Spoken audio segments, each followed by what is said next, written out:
What's going on, guys? It's Nick here, back with another video. We'll be going over some running backs to trade for this week, and we actually don't have any sell highs. It was a fairly low scoring week for the running back position besides basically Derrick Henry, and no one overperformed by a bunch, so there's really no opportunities to trade high on players. And as always, I'm only talking about the Sunday games for this video. We'll go over anything that happened in the Monday night games as part of the Wednesday start-sit video. So let's get things started off as usual with the stat of the day. Yesterday's stat was which wide receiver with at least 30 catches on the season leads the league in yak per reception. The answer is Terry McLaurin with about 7.5 yards after the catch per reception. And Jace was the first to get that one right. Today's stat, Drew Brees is currently leading the league in expected completion percentage, but who ranks second?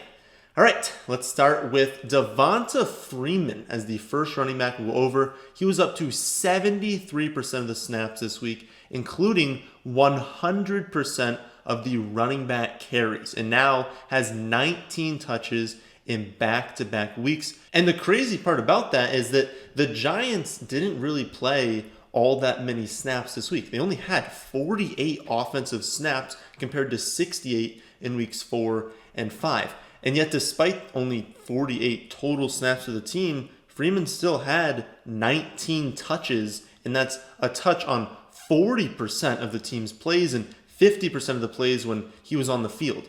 Devonta Freeman is a featured running back right now.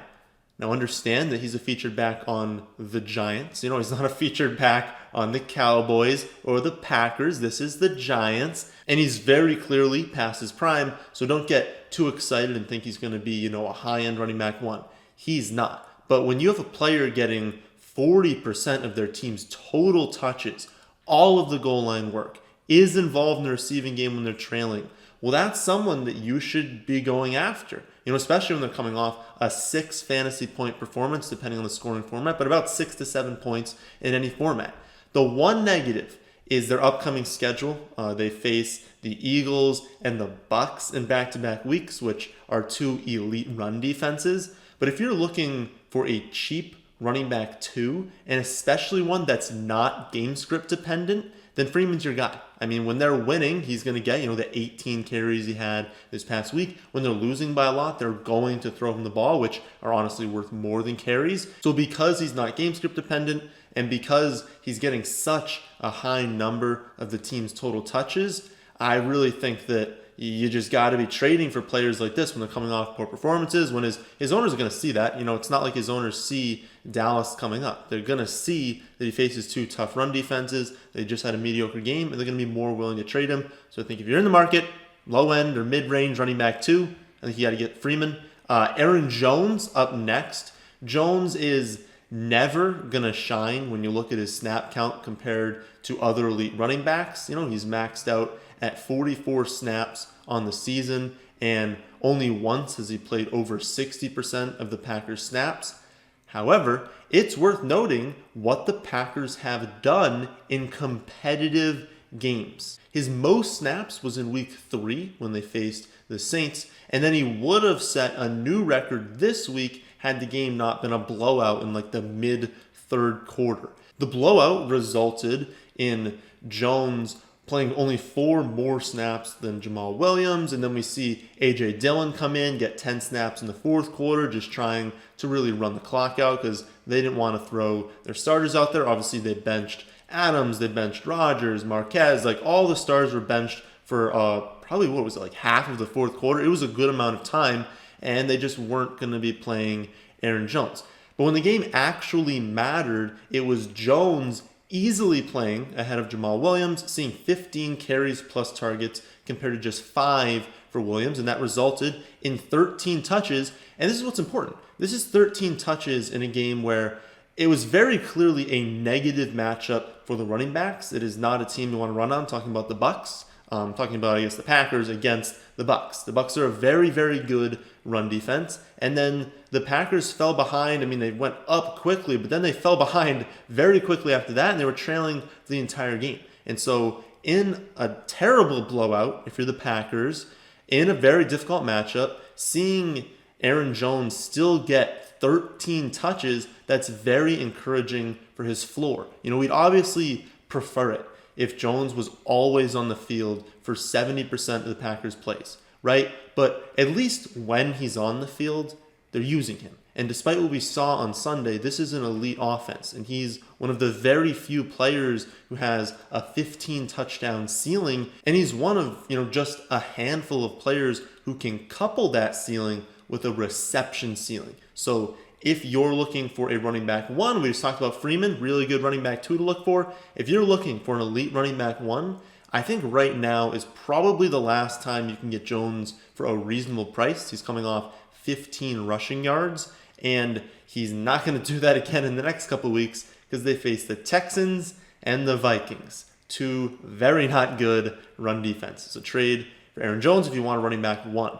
The third running back we'll over today is Antonio Gibson. He hasn't scored in back-to-back weeks now after scoring 3 weeks in a row, but he's still clearly the goal line back, and he has 13 receptions over the last 3 weeks, which is a little over 4 per game. Rivera has also discussed getting him the ball more, and while that didn't happen this week, I trust Rivera more than a lot of other coaches. There are plenty of coaches who have absolutely no idea what the truth is. They are not good in involving the correct players, but Rivera is not one of them. He's a good coach, and we can believe what he says. I believe him when he says that he wants to get more touches to Gibson. That doesn't mean that all of a sudden, as soon as he says that, Gibson's getting 20 touches a game, right? Very, very few running backs are going to get 20 touches a game.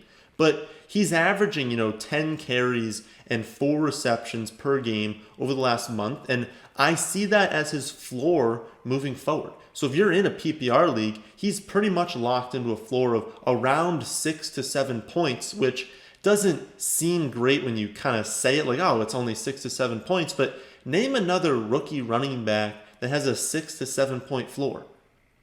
James Robinson, Jonathan Taylor, Clyde. But that's probably it, right? There's probably only 3 other ones that have that sort of floor. And if we look at Miles Sanders last season, well, Sanders had 7 fewer carries, 6 fewer receptions on 10 fewer snaps over his first 6 games. And then he went on to finish with over 1,300 yards and 6 touchdowns on 50 receptions as running back 15 in fantasy. Well, Gibson is already on pace for over 1,000 yards, 8 touchdowns, 50 receptions, but his role hasn't reached its peak yet. Just like through 6 weeks, Miles Sanders last year hadn't reached his peak yet. And with the Cowboys, Giants, Lions, Bengals, Cowboys again up next, he's going to have a blow-up game soon, and so get him while he's still cheap. Jonathan Taylor, speaking of rookie running backs, he's up next. He isn't coming off a bad game. I mean, I guess some people would be disappointed with the 12 carries, but he had 115 yards on 16 touches, and yet the sentiment around him continues to be that he's overrated, which I don't really understand. His snap percentage over the last 4 weeks has consistently increased. It's gone from 41 to 46 to 55, and then was up to 59% this last week, which was honestly a big deal. He played 59% of the snaps and had 16 touches in a negative game script. I know Wilkins was out, and I know that, or not out, but he was kind of out. I mean, he had the injury going in. He was clearly going to be limited. They were not going to use him a lot. So we could just pretend like he was out. And so you say, okay, maybe that aided him seeing all these snaps, but it was a negative game script. And if you looked at this game, it was one that Wilkins wasn't going to play anyways. We would have thought going in that maybe Hines sees a lot more snaps, a lot more touches. But Hines had 0 carries and 6 targets on only 33% of the snaps. And remember, the Bengals got up immediately in this game. And it was basically the entire game plan for the rest of the game was, okay, we're going to need to throw the ball. We're going to need to get back into this game if you're the Colts. They were not able to just run the ball every play like they would like. So it's important to point out that he did really well in the receiving game, and they still used him in a game where they fell behind immediately. That wasn't really something that we knew was going to happen. And it's also worth noting that Taylor has caught 16 of 17 targets on the season. Everyone wanted to make fun of his receiving ability. Well, okay, that's pretty good. And he's on pace for over 1,100 rushing yards, 9.6 touchdowns since week 2. And if you look at the entire season, he's on pace for over 1,400 total yards. And remember, Taylor's a rookie too. And just like Gibson, he's coming off a very limited offseason, no preseason. So performing this well over his first 6 games is incredibly impressive.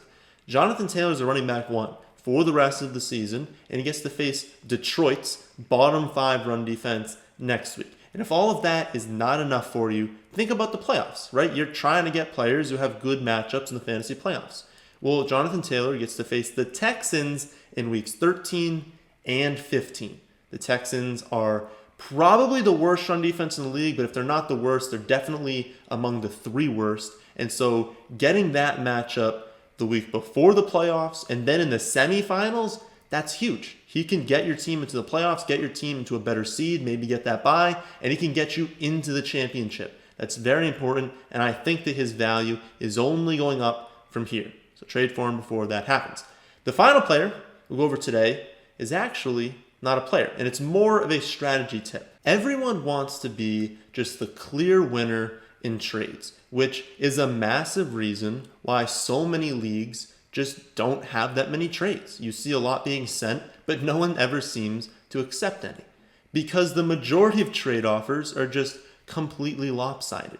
Or it's just a 1-for-1 for 2 players with nearly identical values, and no one really wants to do that, right? Or at least you shouldn't want to do that. You don't want to be sending trades that are just lateral moves, because then you're just opening up randomness to see who wins.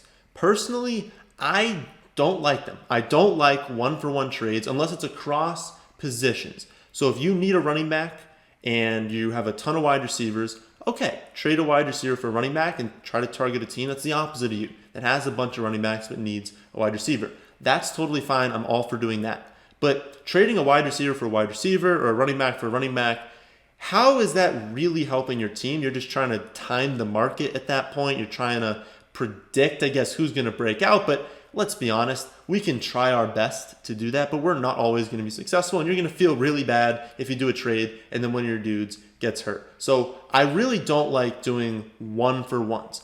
I personally think the best trades are 2-for-1, 3-for-1s, and even 4-for-1s. I know for a fact that the majority of the people watching this video watched our content in the summer or have watched our content for a few years, and you guys have elite benches. That is how we've taught you to draft, getting a ton of depth, getting high upside players. A lot of these players have hit, and I know that if you're watching this video, you've been active on free agency, and we've talked about a lot of players who are going to be more beneficial earlier in the season that are starting to be fantasy starters right now. So I know most of you have really good benches, but your bench doesn't score points. And you need to realize that a bunch of really good bench players doesn't win your league. Studs do. You can only count the points in your starting lineup, and so who cares if you have 7 great running backs and wide receivers? Who are you starting? Because that's really all that matters. We're at the point of the season where we pretty much know everyone's value and we know what the tiers are at each position. That'll change every time there's a big injury, but assuming no massive injuries, we kind of know who the most valuable pieces are going to be right now. And so if there's a stud on a struggling team, go after them, even if you need to offer the farm. I'm serious about that. You need studs to win your league, not great benches, right? So when you have a lot of bench options, use them to upgrade your starters. It is not unrealistic to offer 3 quality running backs and wide receivers for Travis Kelce or George Kittle. Now remember, I'm recording this, before the Monday game, so if Kelce or Mahomes just died in the game, then I don't know about that yet. But assuming they're still alive, you should be offering 3 quality players for Kittle or Kelce. Tight end is gross this season. It really is. A few of the late players that we really liked have hit, but even with Fant hitting, well, then he got hurt, and Hawkinson technically hit, but what's the difference between Hawkinson and Kelce and Kittle? It's huge. I know Hawkinson's been good, but Kelce and Kittle are just so clearly the top options at tight end, and so you should be trading for them if you have really good benches. So if you've got guys like Gaskin, David Montgomery, Robert Woods, DJ Moore, Cup, Parker. I mean, I'm not saying these are players you need to sell high on. I'm saying those were all players who have like a pretty similar value. They're all kind of in that same value range. You know, if you've got a lot of players like that you're not really using, or you're kind of rotating in and out, you're trying to figure out which ones you should start, package them together and trade them for Kelsey or Kittle.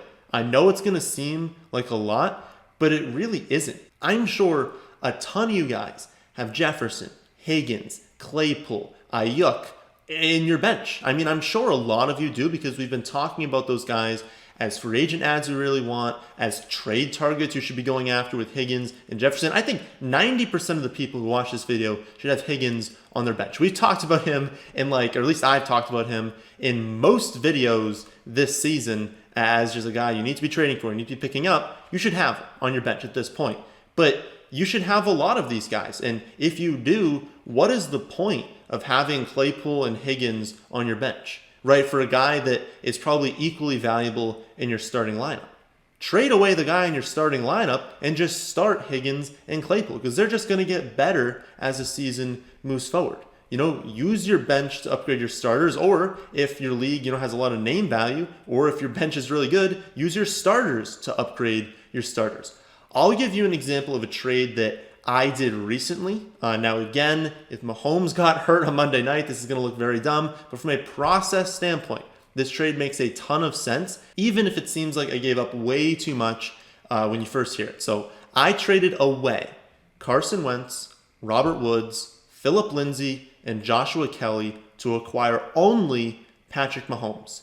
Again, seems like a lot, but it's a 14-team league, so I wanted that advantage at quarterback. And let's break down my losses. So I lost Robert Woods at wide receiver, but my other receivers were Adams, Fuller, Higgins, Ayuk. So do I really need Robert Woods? Well, probably not, because he was already on my bench, so I don't need him on my bench. Then I lost Lindsay and Kelly, but my other running backs were Miles Sanders, Jonathan Taylor, James Robinson, Gibson, Edmonds. So, I wasn't even starting Lindsay or Kelly, and I picked them both up off free agency. So do I really need them? No. So really, I'm just upgrading Carson Wentz into Patrick Mahomes. And here's the icing on the cake, something that most people they don't think about when they're doing trades. This is a 4-for-1 trade, and so I get to add 3 free agents, which turned into 4 because I had an open IR spot, so I could just take Pittman off free agency, put him in IR, and then added Perriman, Mooney, Breida. Now, that's going to sound a little gross, but Perriman's now like the starting receiver for the Jets, and Mooney, I like the talent on. Breida was only an ad because I thought maybe Gaskin gets hurt and they use Breida after that, but the point is, that's a 14-team league. Imagine doing a 4-for-1 trade in a 10 or a 12-team league. Look at free agency, because you're not just trading your 4 players for that one, it's that one plus all the players you'll be getting off free agency now that you have 3 fewer players on your team. And there are probably a lot of really good options on free agency. And if that's the case, be willing to give up a ton of quality starters to get that one difference maker in your lineup. Whether it's Mahomes, whether it's Kelsey, whether it's Kittle, whether it's, McCaffrey or someone else that you just need on your team. Pick a stud that's on a team who's struggling, that doesn't have a lot of depth, and offer them your depth, because you don't need 7 really good receivers, which I'm sure a lot of you have. You only need 4 or 5, and so trade the ancillary pieces to upgrade. So those are my thoughts on some running backs you should be trading for, as well as some trade advice that I hope you guys found a little bit helpful. I posted a much larger list of players you should be trading for on the website, so if you want more options, then check that out, thefantasyfootballadvice.com. But that's the end of this one. Hope you all did enjoy. If you did, then how about hitting that like button, and how about subscribing to the channel if you're new? Thanks for watching.